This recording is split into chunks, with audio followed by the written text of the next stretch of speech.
O rei Milinda, que questionava sobre os ensinamentos de Buda, perguntou ao sábio Nagasena o que é Sansara.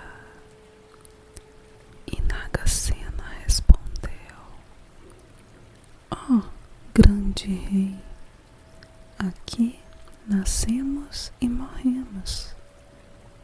Lá nascemos e morremos. Depois nascemos de novo e de novo morremos. Nascemos, morremos.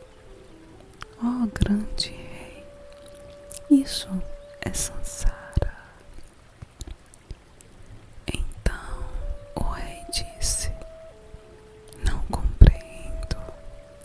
Por favor, explique com mais clareza, Nagasena.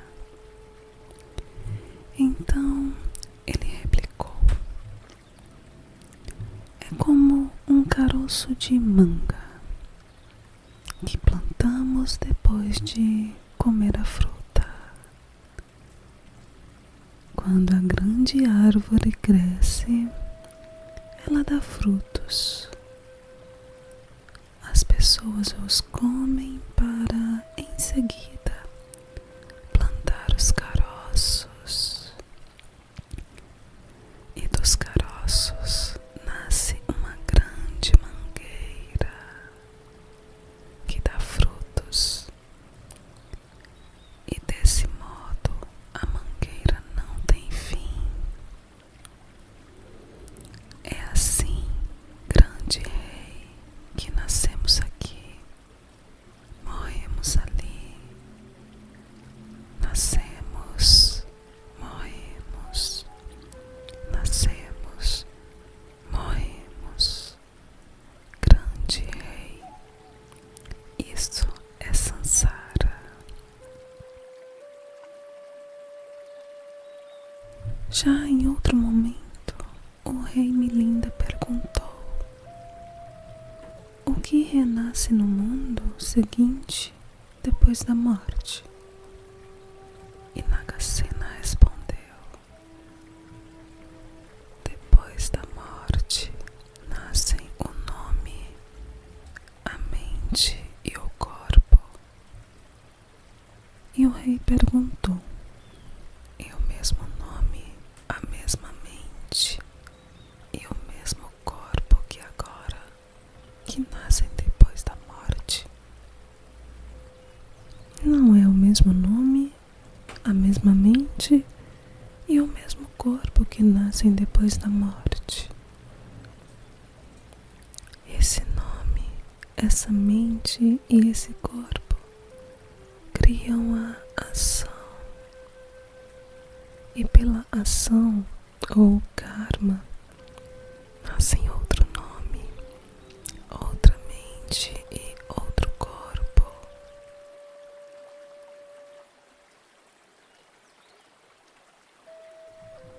Em outro momento, o rei Milinda passeava à beira de um lago coberto por flores de lótus e refletia sobre os ensinamentos de Buda. Então uma dúvida surgiu e ele pediu que chamassem Nagasena.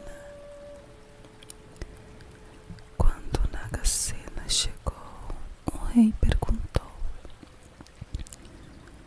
o que resta quando o eu desvanece? E Nagasena, comovido, apontou para o lago coberto de lótus. E o rei Milinda despertara.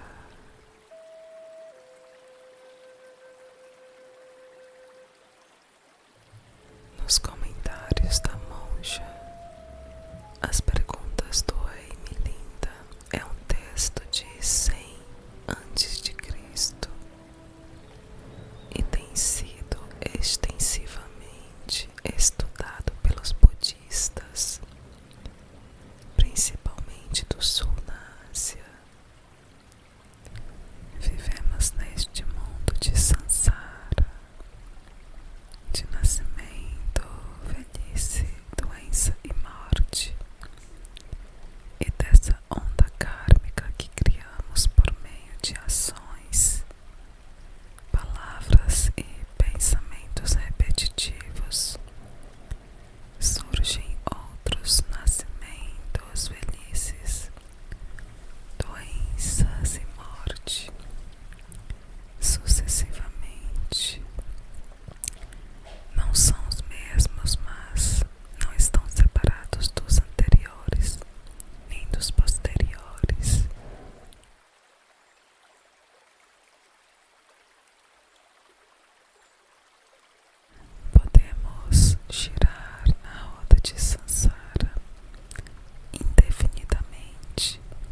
sendo causado e condicionado pelo karma. O passado torna-se causa e condição do karma por vir a ser. Se despertarmos para a natureza transitória de tudo o que existe, para a interdependência de cada ação, pensamento e palavra, e formos capazes de nos libertar da ideia de um eu,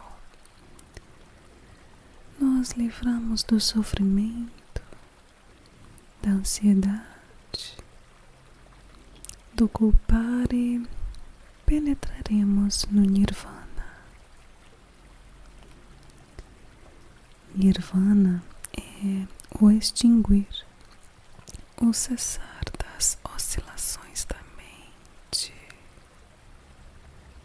do espírito. É o cessar das dúvidas e da confusão. É o clarificar a verdade e o caminho.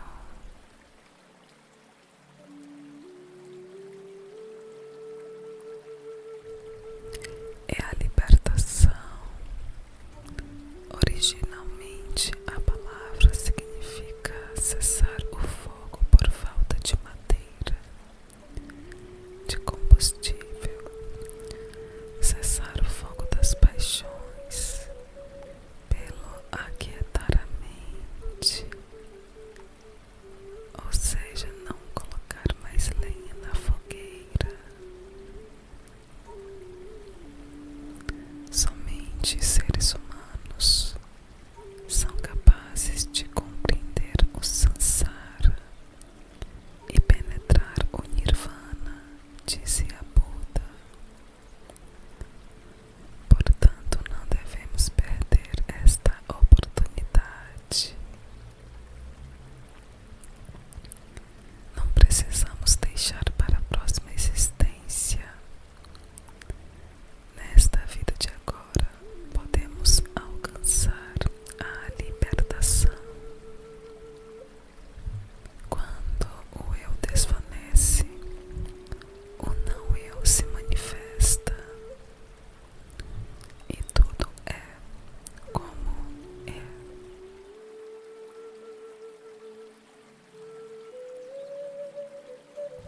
O lago de flores de lótus, onde o rei Milinda conversa com Nagasena, está mais próximo de você do que a unha do seu dedo.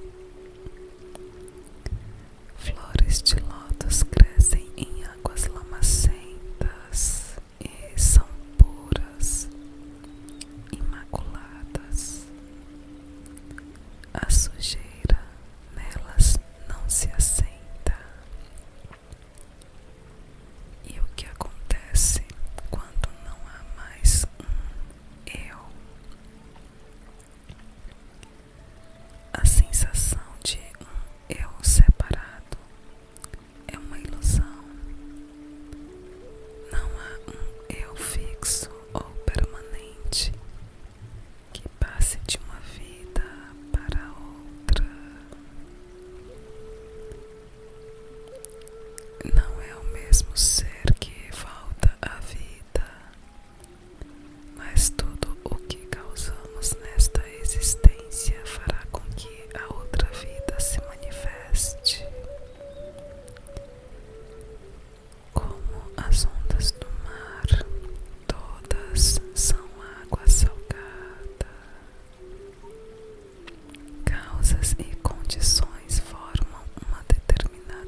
nada possui uma identidade fixa ou permanente. Sofremos e deixamos o sofrimento passar. Alegramo-nos e deixamos a alegria passar. Tudo flui através do processo incessante de causas, condições, efeitos na interdependência do surgir e desaparecer. Nós podemos sim influenciar a vida, em vida criando causas, condições e efeitos de compreensão profunda e de ternura ilimitada.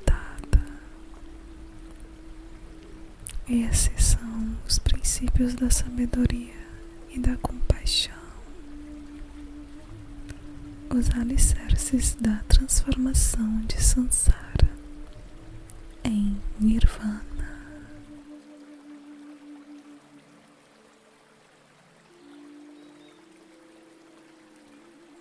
A nossa próxima história se chama Fazer o Bem.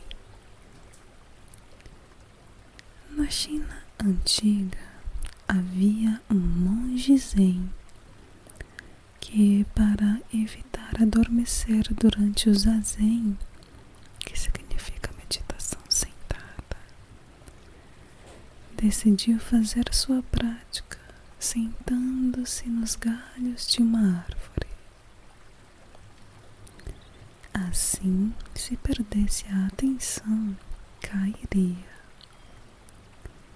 E tornou-se conhecido pela sua singularidade. E muitas pessoas vinham pedir a ele ensinamentos e conselhos. Ora, nessa mesma área existia um poeta célebre, Sakura Ten, que, ao tomar conhecimento da fama do monge, decidiu ir testá-lo. Assim que chegou e o encontrou em zazen, no galho da árvore, ele falou: "Tome cuidado, monge, é perigoso. Um dia o senhor poderá cair." "Talvez", respondeu o monge, "mas o senhor corre um risco maior do que eu." E Sakura Ten refletiu: "Com efeito, vivo no mundo controlado pelas paixões."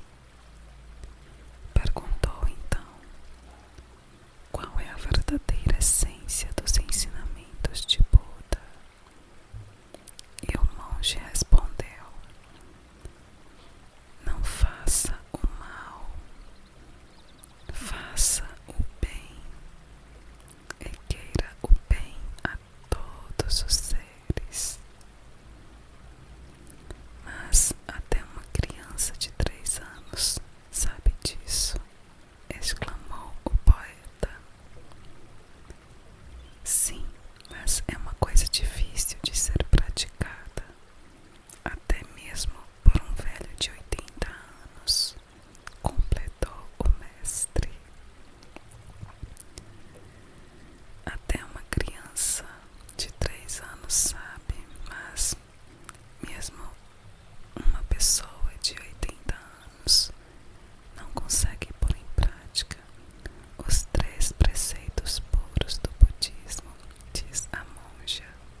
sair desse círculo pequeno e entrar no grande círculo, onde cada criatura é respeitada e tem direito à vida com qualidade. Essa é a base dos ensinamentos de Buda.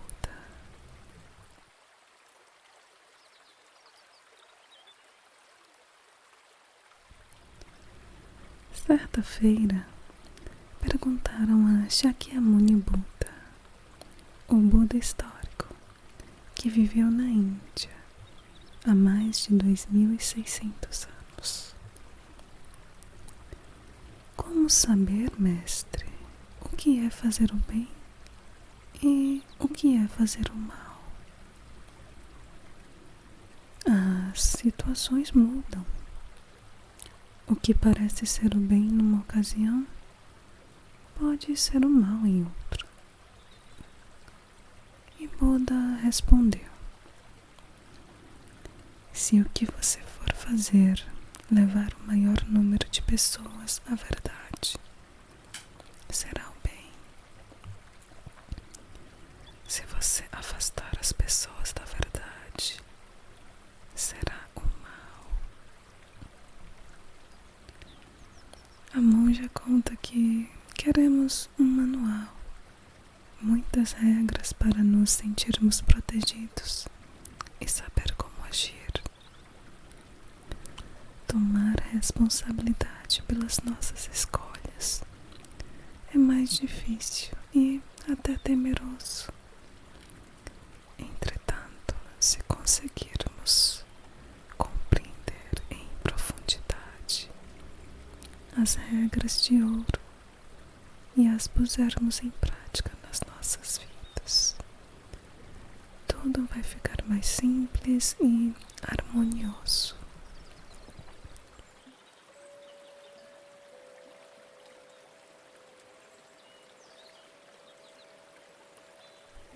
A nossa próxima história se chama Gokito. Certa ocasião, um senhor foi visitar um mosteiro zen e pediu ao abade: mestre, venho pedir uma prece para mim, um Gokito de longa vida. Tenho visto a morte levar muitas pessoas conhecidas e próximas. Sei que também vou morrer um dia, portanto, por favor, faça um Gokito para eu viver por muito tempo. De acordo, fazer um Gokito para viver muito tempo não é difícil. Quantos anos o senhor tem? Apenas 80. Ainda é jovem. Diz um provérbio japonês que até os 50 anos somos como crianças e que entre 70 e 80 precisamos amar. Concordo plenamente. Então o senhor vai me fazer um Gokito. Até que idade você quer viver? Por mim, basta chegar até os 100 anos de idade. Seu desejo, na verdade, não é muito grande. Para chegar aos 100 anos, só precisa viver mais 20. Não um período tão longo assim. E sendo o meu Gokito muito exato, sua morte será exatamente aos 100 anos. Amedrontado, o homem falou: Não. Melhor orar para que eu viva 150 anos. Atualmente, tendo chegado aos 80, já viveu mais da metade do prazo que deseja. A escalada de uma montanha exige grande soma de esforços e tempo, mas a descida é rápida. A partir de agora, seus derradeiros 70 anos passarão como um sonho.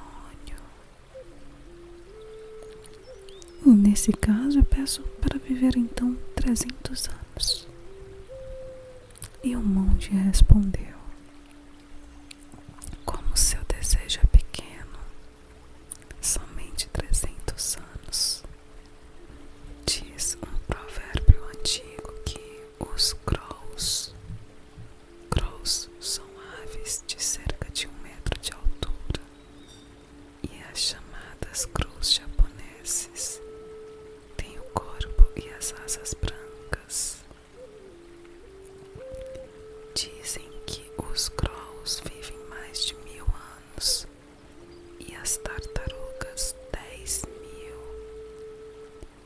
Se animais podem viver tanto assim, como é que o Senhor, um ser humano, deseja viver apenas 300 anos? Bom, tudo isso é muito difícil, tornou o homem confuso. Para quantos anos de vida pode ser feito um goquito? Quer dizer então que o Senhor não quer morrer? Que atitude egoísta, replicou o mestre. Bem, tem razão, respondeu o ancião constrangido. Assim sendo, é melhor fazer um goquito para não morrer. Sim, é claro. E pode ser? É esse o goquito que eu quero, falou o senhor animado. É muito caro, muito caro, e leva muito tempo. Não faz mal, concordou o homem. O mestre então disse: começaremos hoje entoando apenas o Macarrania Haramita Shinjyo, que é o Sutra do Coração da Grande Sabedoria Perfeita. Em seguida, todos os dias, o Senhor deverá vir fazer zazen no templo. Pronunciarei então palestras em sua intenção. Dessa maneira, de forma suave e indireta, o monge conseguiu fazer com que o homem deixasse de se preocupar com o dia da sua morte e o conduziu à prática dos ensinamentos do Dharma de Buda.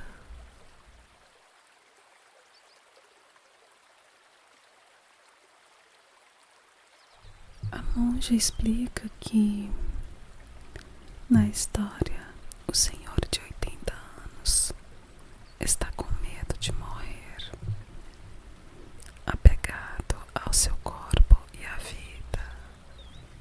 Vem solicitar ao abade que faça uma reza forte para que viva eternamente. O abade, usando de sabedoria, tenta fazê-lo perceber a insensatez do seu pedido. Em vão. Então usa o meio expediente caridoso. Vamos orar e meditar, estudar os ensinamentos, e sua vida será eterna.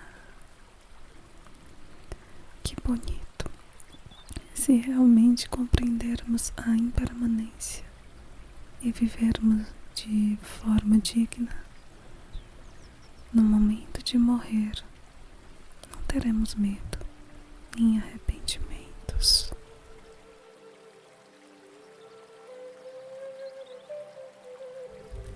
Buda, aos 80 anos de idade, adoentado, caminhava com seus alunos em direção ao reino onde nascera.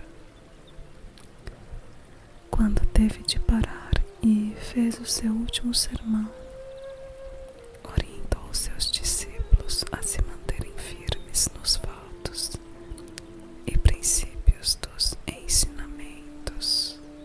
E ao final ele disse: quem não se alegra em se libertar dessa coisa chamada corpo, há um momento para viver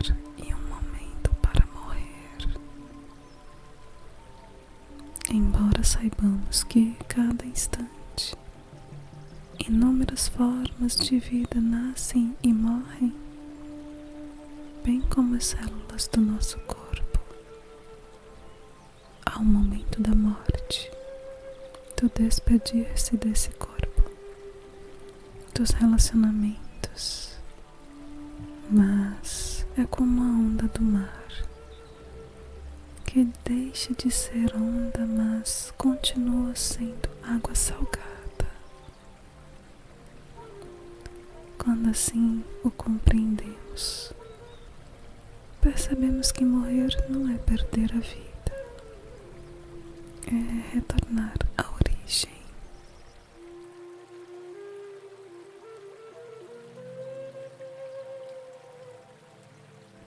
E essa foi a nossa leitura relaxante de hoje.